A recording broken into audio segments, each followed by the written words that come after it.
1 ते 1.5 वर्षात सुरक्षा यंत्रणांना मिळणारं यश हे खूप मोठं आहे। कारण आज देशातल्या सुरक्षा यंत्रणांसमोर सगळ्यात मोठं चॅलेंज होतं की हिडमाला संपवणं। गडचिरोली पोलिसांपासून Chhattisgarh police, Telangana police, Andhra police, Orissa, Jharkhand पोलिसांपासून केंद्रीय सुरक्षा बल या पीपल्स लिबरेशन गुरिल्ला आर्मीनं सगळ्यात जास्त हल्ले देशात दंडकारण्यात केले आहेत। दंतेवाडा जिल्ह्यात चिंतलनार भागात सीआरपीएफ जवान कोम्बिंग ऑपरेशनवर होते। त्यांना घेरून कोम्बिंग ऑपरेशनच्या दरम्यान त्यांना ठार मारण्यात आलं आणि त्यामुळे हिडमा कधी सुरक्षा दलांच्या हाती लागला नाही। केंद्रीय गृहमंत्री अमित शाह मार्च 2026 पर्यंत ज्यांनी माओवाद संपवण्याचा टार्गेट दिलेला आहे, मात्र जेव्हा बसवराजूला ठार मारण्यात आलं तेव्हा हा माओवाद्यांना खूप मोठा हादरा बसला। हे दोन लोक असेपर्यंत या संघटनेला काही होणार नाही असं म्हटलं जात होतं। त्यामुळे समोरासमोर सुरक्षा दलांसोबत येऊन लढणं या गोष्टी शक्यच नाही आहेत। नमस्कार, मी श्रेयस पांडे, डिजिटल प्लॅटफॉर्मवर न्यूज 18 लोकमतच्या तुमचं स्वागत। आपण पाहतोय आजची सर्वात मोठी एक घडामोड समोर आली, ती म्हणजे छत्तीसगड सीमेवर चकमक झाली आणि त्या चकमकीमध्ये हिडमा ठार झाला। त्यातून आता एक नवं माओवादी जे नेतृत्व संपवण्यात येतंय त्याबाबतची काही आव्हानं आता पुढे शासनापुढे असणार आहे आणि हे नेतृत्व संपवण्याची जी मोहीम सुरू झालेली आहे त्या मोहिमेत कितपत यश येतंय तेही आपण जाणून घेणार आहोत। 30 वर्ष दंडकारण्यातल्या संपूर्ण घडामोडीबाबत अनुभव असलेले आणि त्याबाबतच्या प्रत्येक घडामोडीवर नजर ठेवून असलेले न्यूज 18 लोकमतचे प्रतिनिधी महेश तिवारी माझ्यासोबत आहेत। त्यांच्याकडून आपण या संदर्भातली माहिती जाणून घेऊयात। महेशजी, आजची ही जी घटना होती ही फार अत्यंत महत्त्वाची होती आणि त्यातून पुढे काय आपल्याला त्यातून आता साध्य करता येणार आहे किंवा आव्हान असणार आहे त्याबाबतून बोलणार। मात्र सर्वात आधी आज जी चकमक झाली ती किती महत्त्वाची होती आणि त्यातून आपण काय साध्य केलंय? आपण जर बघितलं तर गेल्या काही दिवसांपासून सुरक्षा यंत्रणा आणि माओवादी यांच्यातला मोठा संघर्ष सुरू आहे। म्हणजे या गेल्या 1 ते 1.5 वर्षात सुरक्षा यंत्रणांना मिळणारं यश हे खूप मोठं आहे आणि त्यात अनेक माओवादी नेते ठार होत आहेत, अनेकांनी आत्मसमर्पण केलं आहे, काहींना अटक करण्यात आलेली आहे। ही परिस्थिती दंडकारण्य म्हणजे गडचिरोलीपासून सुकमा, दंतेवाडा, विजापूरपासून ते आंध्र तेलंगणाचा भाग, ओरिसाचा भाग, झारखंडचा भाग हा संपूर्ण परिसर त्याच्यामध्ये येतो। आणि आपण जर बघितलं तर कोंडापल्ली सीतारामय्या यांनी पीपल्स वॉर ग्रुप या माओवादी संघटनेचा सुरू केलेला प्रवास 2004 मध्ये पीपल्स वॉर ग्रुप आणि MCC या दोन संघटनांच्या विलिनीकरणानंतर भाकपा माओवादी ही माओवाद्यांची नवी संघटना अस्तित्वात आली होती। तिथून तो नवा प्रवास सुरू झाला होता। त्यामुळे आज काय म्हटलं तर मी आज सगळ्यात अगोदर आजच्या चकमकीबद्दल तुम्हाला सांगेन, नंतर आपण त्याच्यावर बोलूया। कारण सुकमा आणि आंध्र प्रदेशची सीमा ही लागून आहे। अल्लुरी सीताराम राजू हा आंध्र प्रदेशचा जिल्हा सुकमाला लागून आहे। घनदाट जंगल आहे, शबरी नदी त्या भागात वाहते आणि पुढे तेलंगणाची बॉर्डर आहे, ओरिसाची बॉर्डर आहे। या ट्राय जंक्शनवर माओवाद्यांचं एक मोठं लोकेशन असल्याची माहिती आंध्र प्रदेश पोलिसांना मिळाली होती आणि आंध्र प्रदेश पोलिसांचं एक ग्रेहाउंड हे मोठं माओवाद विरोधी पथक आहे। या पथक आणि पोलिसांनी एक जॉईंट ऑपरेशन केलं होतं। या जॉईंट ऑपरेशनमध्ये आज सकाळी माओवाद्यांना घेरण्यात आलं होतं आणि त्यात 6 माओवादी ठार झाले। सगळ्यात महत्त्वाचं म्हणजे ठार झालेल्या माओवाद्यांची जेव्हा ओळख पटवण्यात आली तेव्हा त्यात एक मोठं नाव धक्कादायक नाव पुढं आलं, ते म्हणजे माडवी हिडमा। हा माओवाद्यांच्या केंद्रीय समितीचा सदस्य आहे आणि माओवाद्यांची सर्वात लढवय्यी जी बटालियन आहे, बटालियन क्रमांक 1 ज्याला PLGA म्हणजे पीपल्स लिबरेशन गुरिल्ला आर्मी म्हटलं जातं, त्याचा हा सुप्रीम कमांडर होता। तर तो हिडमा त्या ठिकाणी त्याचा मृतदेह सापडला आणि त्याची दुसरी पत्नी राजक्का जी सुद्धा माओवादी आहे ती सापडली। आणखी काही त्याचे स्थानिक साथीदार आहेत। पण हिडमाचं महत्त्व खूप मोठं आहे कारण आज देशातल्या सुरक्षा यंत्रणांसमोर सगळ्यात मोठं चॅलेंज होतं की हिडमाला संपवणं आणि हिडमाला संपवण्यासाठी म्हणजे स्थानिक पोलीस गडचिरोली पोलिसांपासून Chhattisgarh police, Telangana police, Andhra police, Orissa, Jharkhand पोलिसांपासून केंद्रीय सुरक्षा बल ज्यामध्ये CRPF आहे, कोब्रा बटालियन आहे, हे सगळे जंगलात पूर्णपणे सर्चिंग ऑपरेशन राबवत होते आणि आज सगळ्यांना मोठं यश मिळालं आहे असं आपण म्हणू शकतो। म्हणजे आंध्र पोलिसांना जरी मिळालं असलं तरी हे सुरक्षा दलांचं मोठं यश आहे, ज्यामध्ये हिडमासारखा हा मोठा माओवादी नेता ठार झाला आहे। हिडमा ठार झाला, मात्र गेल्या अनेक वर्षापासून त्याची शोध मोहीम सुरू होती किंवा त्याला जेरबंद करावं किंवा ठार करावं याबाबत पोलिसांकडून देखील कारवाई केल्या जातात। शोध मोहीम तुम्ही सांगितलं, किती वर्षापासून याचं हे संघटन आहे आणि त्याबाबत प्रशासन त्याच्या मागे होतं किंवा ह्या सगळ्या पोलीस प्रशासनाकडून त्याचा शोध घेतला जात होता? हिडमाबद्दल आपण जर बोलायचं गेलं तर आजच्या घडीला आपण पाहतो की अंडरवर्ल्डचं नाव होतं, दाऊदचं नाव घेतलं जातं, वेगवेगळ्या लोकांचं. मात्र देशात सुरक्षा दलांसमोर आज सगळ्यात मोठं आव्हान असलेलं नाव म्हणजे माडवी हिडमा हेच आहे. मी तुम्हाला सांगू इच्छितो की हिडमा म्हणजे हिडमाचं महत्त्व काय. हिडमा हा सुकमा हा देशातला सर्वाधिक हिंसक कारवाया असलेला जिल्हा आहे, ज्या ठिकाणी सर्वाधिक जवान माओवाद्यांच्या हल्ल्यात ठार झाले आहेत. काश्मीरपेक्षाही जास्त घनदाट जंगल, उंच पर्वत असा हा भाग आहे. आणि अशा सुकमा जिल्ह्यातल्या पुवर्ती भागातला हा मुलगा होता शाळेत शिकणारा. 8वीपर्यंत हिडमाचं शिक्षण झालेलं आहे आणि त्यानंतर तो वयाच्या 15व्या-16व्या वर्षी माओवादी संघटनेत दाखल झाला. त्याची कौटुंबिक पार्श्वभूमी म्हणजे 3 भाऊ आहे, त्याच्यामध्ये 2 शेती करतात आणि हा स्वतः माओवादी संघटनेत आहे. अजून एक भाऊ होता, त्याने सरेंडर केलेला आहे. तर हिडमाचं महत्त्व असं आहे की हिडमा हा माओवादी संघटनेत दाखल झाल्यानंतर त्याला ज्या पद्धतीनं PLGAची जबाबदारी देण्यात आली, म्हणजे माओवाद्यांच्या संघटनेत आपण जर बघितलं तर पीपल्स वॉर ग्रुप ते भाकपा माओवादी या संघटनेच्या प्रवासात वेगवेगळे त्यांचे स्थानिक दलम आहेत, कंपनी आहेत, बटालियन सगळे आहेत. मिलिटरी दलम सुरुवातीला होते, पण आत्ता नंतर त्यांनी PLGA तयार केलं. 99मध्ये 3 माओवादी नेते 1999मध्ये महाराष्ट्र तेलंगणा सीमेवर ठार झाले होते आणि त्यानंतर PLGA ही पीपल्स लिबरेशन गुरिल्ला आर्मी तयार करण्यात आली. ही PLGA काय आहे, त्याच्यामध्ये 300 ते 400 लढवय्ये माओवादी आहेत, ज्यांना पूर्ण हार्डकोर ट्रेनिंग दिलेलं आहे. म्हणजे सुरुवातीच्या काळात LTTने या माओवाद्यांना ट्रेनिंग दिलं होतं. LTTचं जे ट्रेनिंग होतं त्या LTTच्या ट्रेनिंगमध्ये भूसुरुंगस्फोट घडवणे किंवा वेगवेगळ्या पद्धतीने ॲम्बुशमध्ये जवानांना घेरणे असे ते त्या पद्धतीचं होतं. नंतर त्यांनी गोरिल्ला वॉरफेअरमध्ये त्या पद्धतीनं PLGAनं हे संपूर्ण प्रशिक्षण आपल्या सदस्यांना दिलं आणि त्यातून तयार झालेले हे सदस्य आहेत जे अत्यंत क्रूर आहेत. म्हणजे सुरक्षा दलांसोबत जर त्यांचा सामना झाला तर सुरक्षा दलांना जवानांना ते कुठलीही दयामाया न करता त्यांच्यावर वार करतील, त्यांना ठार करतील, असे हे सदस्य आहेत. यांचं ट्रेनिंगसुद्धा अत्यंत खडतर केलं जातं आणि यांचा हा जो मेन कमांडर आहे हा हिडमाच आहे. या पीपल्स लिबरेशन गुरिल्ला आर्मीनं सगळ्यात जास्त हल्ले देशात दंडकारण्यात केले आहेत. तुम्हाला मी काही उदाहरण सांगतो. 2010मध्ये दंतेवाडा जिल्ह्यात चिंतलनार भागात CRPF जवान कोम्बिंग ऑपरेशनवर होते. त्यांना घेरून कोम्बिंग ऑपरेशनच्या दरम्यान त्यांना ठार मारण्यात आलं. हे 76 जवान त्यात शहीद झाले होते. देशातल्या आंतरिक भागात म्हणजे आपण बॉर्डरवर हल्ला झाला, देशात दुसऱ्या देशासोबत युद्ध झालं, या गोष्टी पाहत असतो. मात्र देशातल्या अंतर्गत भागात आपले निमलष्करी दलाचे जवान एवढ्या मोठ्या प्रमाणात ठार होण्याची पहिलीच घटना होती आणि त्याचा मास्टर माइंड होता हिडमा. म्हणजे बसवराजू त्याच्यासोबत होता, मात्र कशा पद्धतीनं जवानांना घेरायचं हे हिडमानंच ठरवलं होतं. दुसरा हल्ला जो होता तो होता राणी बोदली. या ठिकाणी 55 जवान शहीद झाले होते CRPFचे.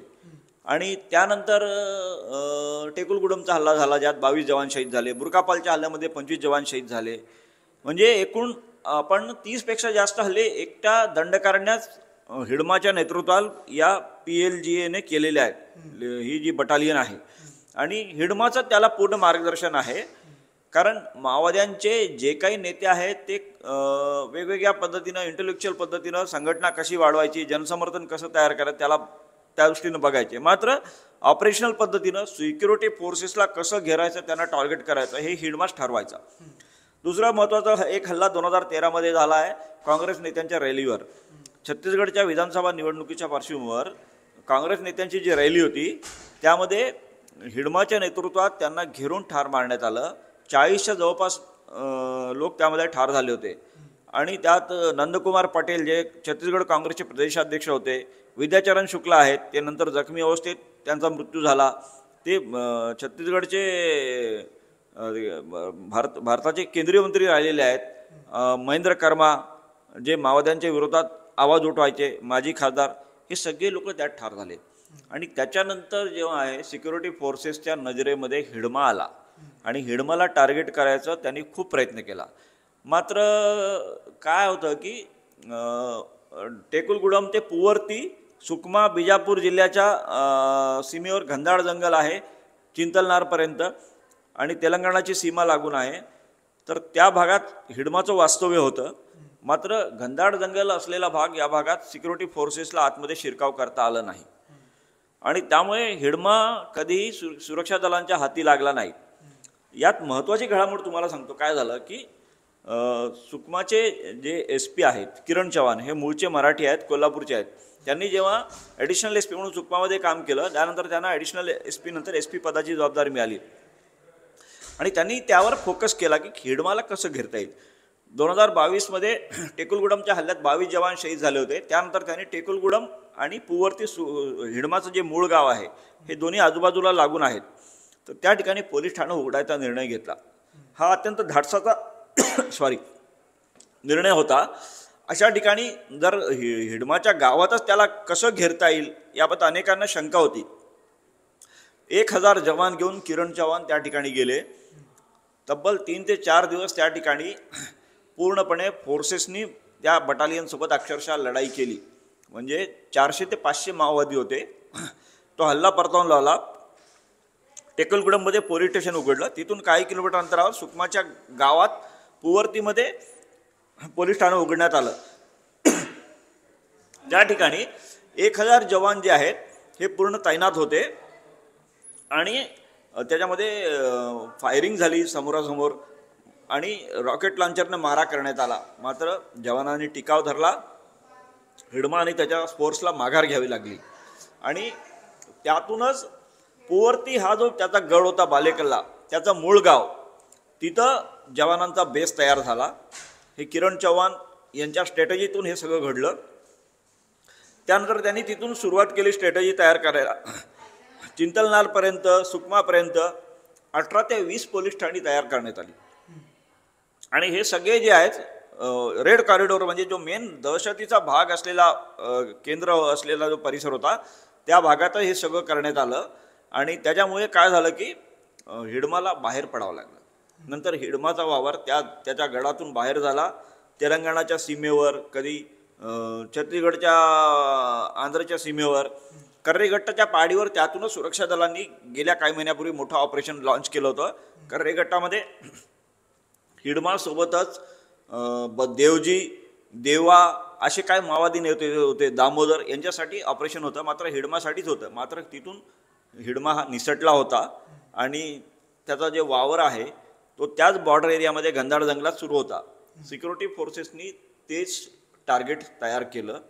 आणि दुसरं एक महत्त्वाचं मी तुम्हाला सांगतो की केंद्रीय गृहमंत्री अमित शहा मार्च 2026पर्यंत ज्यांनी माओवाद संपवण्याचा टार्गेट दिलेला आहे, त्यांनी हिडमाच्या संदर्भात एक टार्गेट दिलं होतं की 30 नोव्हेंबरपर्यंत हिडमाला ठार करा आणि तोच टार्गेट बेस धरून या ठिकाणी ऑपरेशन सुरू होते. आणि या ऑपरेशनमध्ये जे आहेत हिडमाला त्यांनी जी डेडलाईन दिलेली आहे अमित शहानी 30 नोव्हेंबर, त्याच्या 12 दिवसापूर्वीच हिडमाला आज घेरण्यात आलं. एक पक्क इनपुट होतं. ग्रेहाउंड्स हे माओवाद विरोधी पथक आहे आंध्र प्रदेशातलं, त्यांनी आणि पोलिसांनी संयुक्त ऑपरेशन राबवलं आणि त्यात हिडमाला घेरून ठार मारण्यात आला आहे. अनेक मोहीम राबवण्यात आल्या. तुम्ही सांगितलं, आता इतकी डिटेल तुम्ही माहिती दिली, तरी प्रत्येक वेळेला हा सुटून जायचा. तर मोठं नेतृत्व म्हणायला हरकत नाही माओवाद्याचं आज ठार झालेलं आहे. तर त्यामुळे आता हे माओवादी संघटना किंवा हे माओवाद कशा प्रकारे कमकुवत होईल? बघा कसं आहे, माओवाद हा विचार आहे आणि याला हिंसेची जोड आहे. हिंसेला सध्या लोकशाही व्यवस्थेत कुठेही थारा नाही. मात्र बंदुकीच्या नळीतून क्रांती हा त्यांचा स्वप्न होता. सुरुवातीला चारू मजुमदारांनी पश्चिम बंगालमधून हे सुरू केलं आणि त्याच्या मृत्यूनंतर हे थांबलं होतं. मात्र काही वर्षानंतर कोंडापल्ली सीतारामय्या यांनी पीपल्स वॉर ग्रुप ही संघटना सुरू केली. तत्कालीन आंध्र प्रदेश हा खूप मोठा होता, तेलंगणासह आत्ता आंध्र प्रदेश याला सगळं जॉईंट असं धरून. आणि 15 ते 20 जिल्ह्यांमध्ये त्या काळातली परिस्थिती, जमीनदार, मजदूर, शेतमजूर यांच्यात होणारा संघर्ष, ह्या सगळ्या परिस्थितीमधून पीपल्स वॉर ग्रुप संघटनेला भरपूर चांगलं म्हणजे तरुण मिळाले, ज्यांच्या मनात क्रांतीची एक क्रांतीचं स्वप्न होतं की बंदुकीच्या नळीतून आपण क्रांती घडवू शकतो, हे सगळं जमीनदाराचं वर्चस्व आम्ही संपवू शकतो.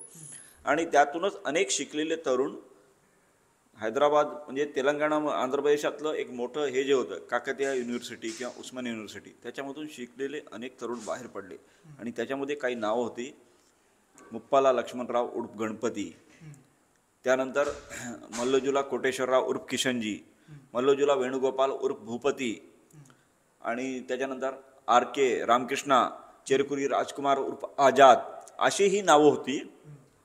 वेगळ्या विचारांनी ध्येयाने झपाटलेले हे लोक होते आणि यांनी अक्षरशः झपाटल्यासारखी परिस्थितीतून त्यांनी सगळंच हे सुरू केलं आणि या पीपल्स वॉर ग्रुपच्या महाराष्ट्रात प्रवेश झाला. महाराष्ट्रातल्या गडचिरोली जिल्ह्याचा सीमेवरचा सिरोंचा तालुका जो मुंबईपासून 1200 किलोमीटर आहे, या सिरोंचा तालुक्यात त्यांनी पहिलं दलम सुरू केलं. भूपती त्याचा मुख्य मार्गदर्शक होता. त्यावेळी भूपतीच्या नेतृत्वात हे सिरोंचा दलम सुरू झालं. त्या काळात पहिलं एन्काउंटर झालं पेद्दी शंकरला. त्यावेळी सिरोंचा हा गडचिरोली चंद्रपूर जिल्ह्यातच होता, चंद्रपूर एकमेव जिल्हा होता आणि त्यावेळी 1982ला त्यांनी पेद्दी शंकर हा पहिला माओवादी, म्हणजे ज्याला त्यावेळेत नक्षलवादी म्हणायचे त्यांना, तो पोलिसांनी ठार केला. त्या रागातून त्यांनी चिडून रुद्रराजू म्हणून एक शिक्षक आहेत, अमरादी म्हणून ते गाव आहे, त्या गावात राहायचे, त्यांचा हात नक्षलवाद्यांनी कापला, माओवाद्यांनी. ती महाराष्ट्रातला तो पहिला हिंसक घटना होती ज्यामध्ये त्या शिक्षकाचा हात कापला माओवाद्यांनी. आणि त्याच्यानंतर त्यांची वाटचाल सुरू झाली. मग पुढे अहेरी दलम सुरू झालं, एटापल्ली दलम, भामरागड दलम, अशा पद्धतीने वेगवेगळे दलम सुरू झाले आणि त्याच्या मार्गदर्शकमध्ये भूपती मोठ्या प्रमाणात होता. पुढे हे लोक दंडकारण्यात गेले. छत्तीसगड, ओरिसा, झारखंड सगळीपर्यंत त्यांचा विस्तार वाढला. पुढे काय झालं याच्यात, म्हणजे पीपल्स वॉर ग्रुप दंडकारण्यात होती आणि MCC माओइस्ट कम्युनिस्ट सेंटर ही झारखंडपासून पश्चिम बंगाल आणि काही प्रमाणात ओरिसा या भागात होती. त्यांच्यात आपसात संघर्ष होऊ लागला. तेव्हा हे जे मोठे नेते होते, गणपती, भूपती, आझाद आणि किशनजी, या सगळ्यांनी ठरवलं की आपण दोन्ही संघटना एकत्र करूया.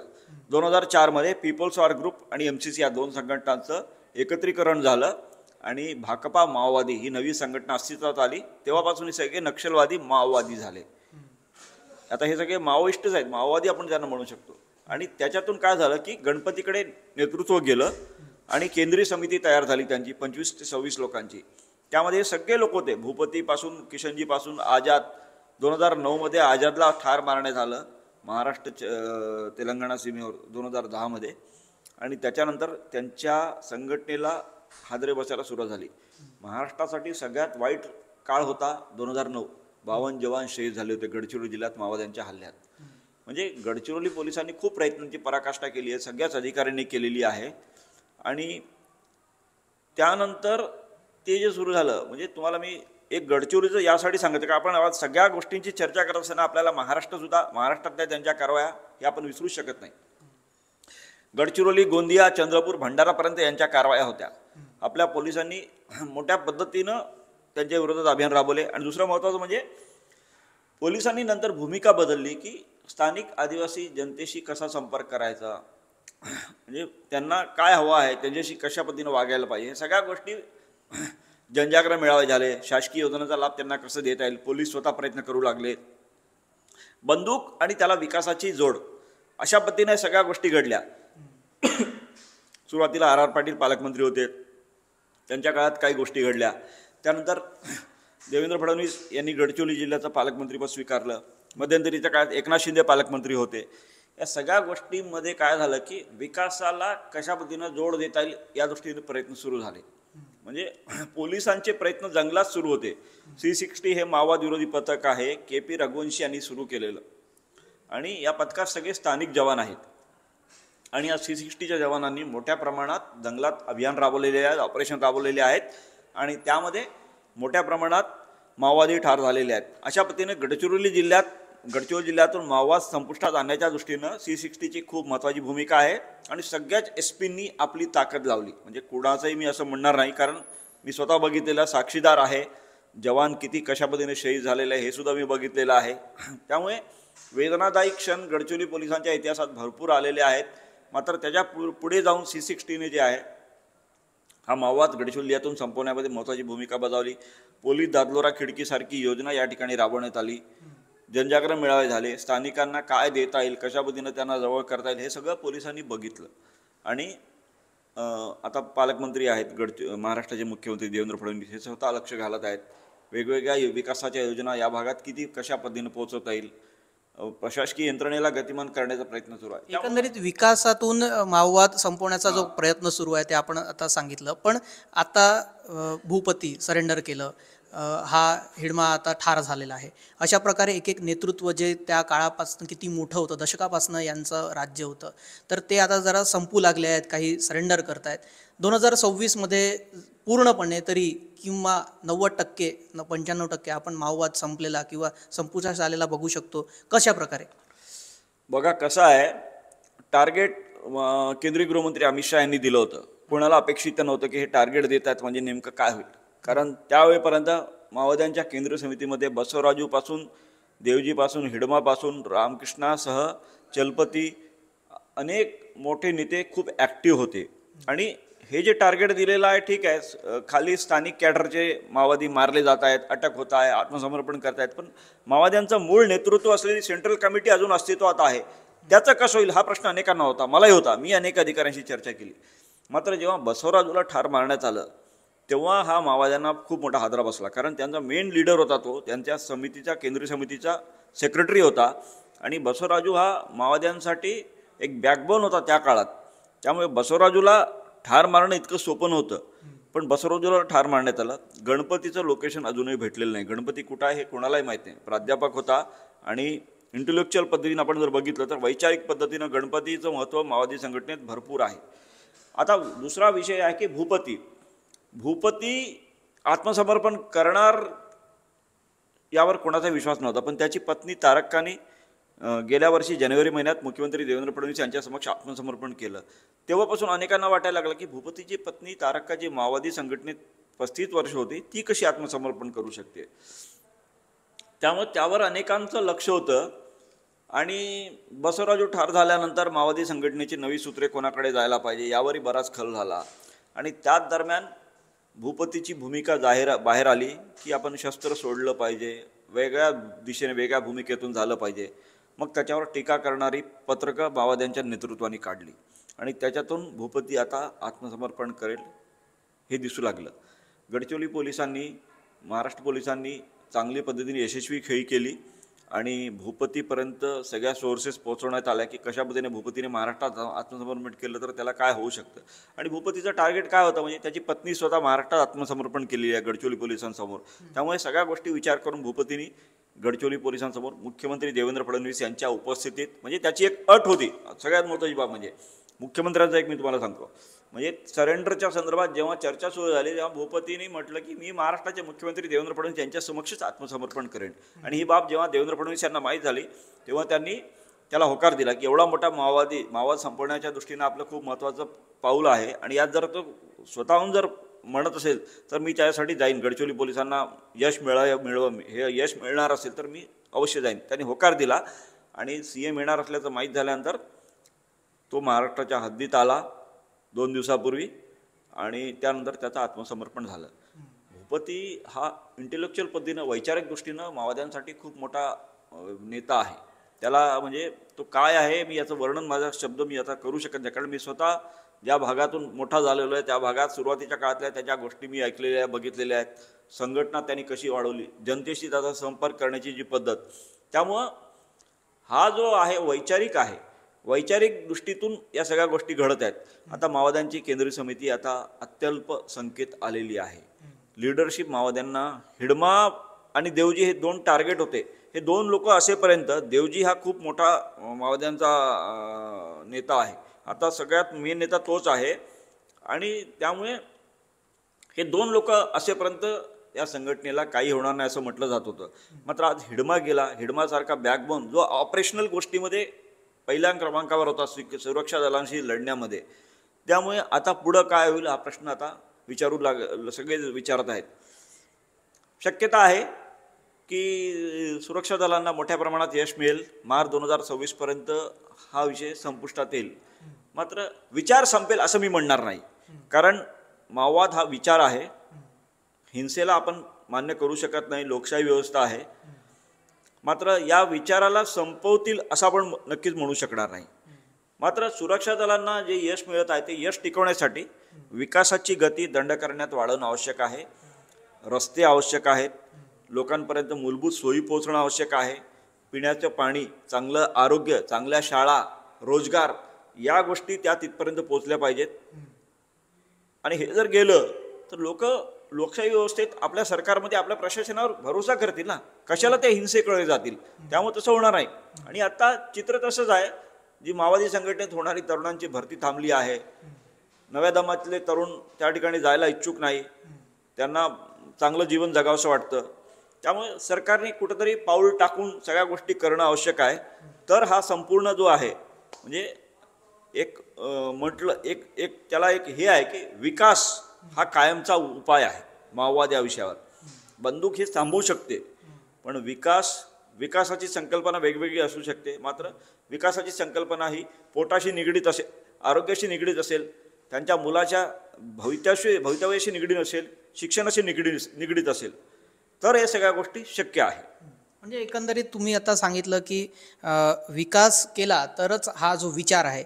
आता तुम्ही म्हटलं की नेतृत्व जरी ठार झालं तरी विचार खूप मोठा आहे, विचार जाईल असं वाटत नाही. पण त्यामुळे आता त्याला काउंटर करण्यासाठी विकास केला जातो आहे. आणि पुढे आपण अशीच अपेक्षा करूयात की हा विकासाची जी नांदी सध्या दंडकारण्यात किंवा असे जे ग्रस्त जिल्हे आहेत तिथे सुरू झालेली आहे, त्यामुळे सरकारला बऱ्यापैकी यश मिळेल. मार्चचं टार्गेट आहे, त्या टार्गेटपर्यंत बऱ्यापैकी आज नवीन भरती बंद झालेली आहे, जुने नेतृत्व संपत चाललेले आहेत, काही सरेंडर करत आहेत. त्यामुळे हे टार्गेट अचिवेबल आहे असं तुम्हाला वाटतं? शक्यता आहे, कारण सरकारी यंत्रणा त्या दिशेने पाऊल टाकत आहेत. म्हणजे तुम्हाला दाखवतो की ठीक आहे, विचार हा टिकला तरी सशस्त्र जो लढा सुरक्षा दलांच्या विरोधात ते आत्तापर्यंत देत होते ते आता त्यांना खूप हार्ड आहे, कठीण दिसते मला. कारण अत्याधुनिक सगळ्या गोष्टी सुरक्षा दलांकडे आहेत. ते गडचिरोली पोलिसांकडे असतील, छत्तीसगड पोलिसांकडे असतील, तेलंगणा पोलिसांकडे असतील. त्यांच्या गडामध्ये पोलीस ठाणी उभे राहिलेली आहेत. त्यामुळे त्यांना हालचाल करणं आता कठीण होऊन गेलेलं आहे. आपल्या सुरक्षा दलांकडे नाईट विजन डिव्हाइस आहेत, ड्रोन्स आहेत, 50-100 किलोमीटरचा परीघ त्यांच्या याच्यामध्ये येतो. सॅटेलाईटच्या दृष्टीनं आवश्यक असलेल्या अनेक गोष्टी आहेत. त्यामुळं सुरक्षा दल मोठ्या प्रमाणात त्यांच्यावर भारी आहेत. त्यामुळे समोरासमोर सुरक्षा दलांसोबत येऊन लढणं या गोष्टी शक्यच नाही आहेत. दुर्गम भागात कसं होतं की रस्ते नाही आहे, आउटपोस्ट नाही आहे, तो भाग त्यांच्या ताब्यात आहे. पण आता त्यांच्या ताब्यात असलेल्या भागात आपण गडचिरोलीचं उदाहरण सांगतो. भामरागड तालुका हा माओवाद्यांचा गड मानला जात होता, एटापल्ली भामरागड. अशा ठिकाणी अनेक ठिकाणी पोलीस ठाणी उभे राहिलेली आहेत. कवंडेसारखा भाग आहे, नेलगोंडासारखा भाग आहे, जिथं कोणी कल्पनाही केली नव्हती. तर तिथं आता रस्ता तयार झाला आहे, सगळ्या गोष्टी झालेल्या आहे. त्यामुळे फोर्स त्या ठिकाणी पोचू लागलेली आहे, फोर्स लोकांसोबत संपर्क तयार करत आहे. त्यामुळं या गोष्टी आता भविष्यात कठीण दिसतात मला होणं. वाटतंय की टार्गेट अचीव होईल आणि हा माओवाद संपुष्टात येईल. हिंसेचं समर्थन कुठेही आणि कधीही केलं जाऊ शकत नाही. त्यामुळे आपण सुद्धा अशी अपेक्षा ठेवूयात की आज या निमित्तानं हिडमा ठार झालेला आहे, तर पुढे येत्या काळात मार्च 2026पर्यंत माओवाद हा जवळजवळ संपलेला असेल आणि विकासाची नांदी आपल्याला या नक्षलग्रस्त भागामध्ये दिसेल. न्यूज 18 लोकमतच्या अशाच डिजिटल चर्चा पाहण्यासाठी न्यूज 18 लोकमतला सबस्क्राईब करायला विसरू नका. नमस्कार.